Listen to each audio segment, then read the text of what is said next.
वृंदावन के एक महान संत थे। वे एक आश्रम में रहते थे जहां शांति और भक्ति का वातावरण था।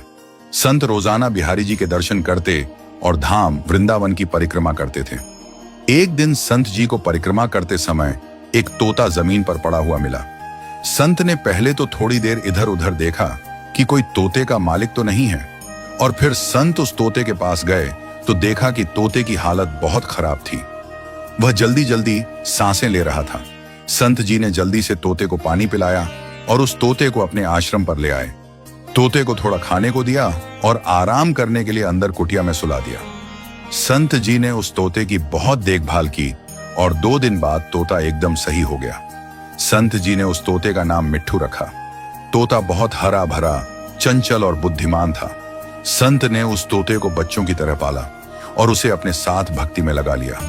संत जी ने उसे गीता के श्लोक भी सिखाए थे। प्रतिदिन तोता प्रातःकाल उठकर मधुर स्वर में भगवद गीता के श्लोक गाता, कर्मण्येवाधिकारस्ते मां फलेषु कदाचन।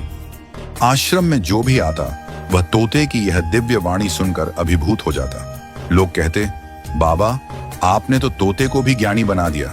संत मुस्कुराते और कहते, भक्ति किसी भी रूप में आ सकती है। यदि भाव शुद्ध हो तो पक्षी भी भगवान का नाम ले सकते हैं। परंतु एक दिन आकाश में घनघोर बादल छा गए। वातावरण में अजीब बेचैनी थी। उसी दिन एक बिल्ली दबे पांव आई और अचानक तोते पर झपट पड़ी। तोता चीखते हुए टाय टाय करता हुआ बिल्ली की पकड़ में आ गया और अंतर्धान हो गया। अब संत मौन हो गए।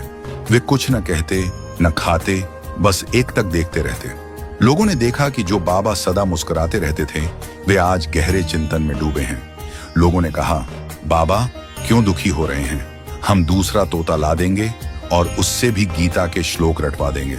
संत ने शांत स्वर में उत्तर दिया, मैं तोते के चले जाने से दुखी नहीं हूं, बल्कि उस क्षण से दुखी हूं जब बिल्ली ने उस पर झपटा मारा। उसने कोई श्लोक नहीं कहा, केवल टाय टाय किया। मैं सोच में हूं, मैंने भी जीवन भर भगवद गीता पढ़ी है, पर जिस क्षण यमराज मुझ पर झपटेंगे, क्या मेरे मुख से भी कर्मण्येवाधिकारस्ते निकलेगा या केवल डर और भ्रम से टाय टाय ही निकलेगा? इसलिए ही तो महापुरुष कहते हैं, ज्ञान और भक्ति को इतना भीतर तक उतारो कि वह केवल जुबान की नहीं बल्कि आत्मा की गूंज बन जाए, ताकि संकट के समय भी वही मुख से निकले जो ईश्वर की ओर ले जाए, न कि भय की ओर। सच्चा ज्ञान वही है जो कठिन समय में भी तुम्हारा साथ न छोड़े, और सच्ची भक्ति वही है जो मृत्यु के क्षण में भी तुम्हें ईश्वर का स्मरण कराए। अगर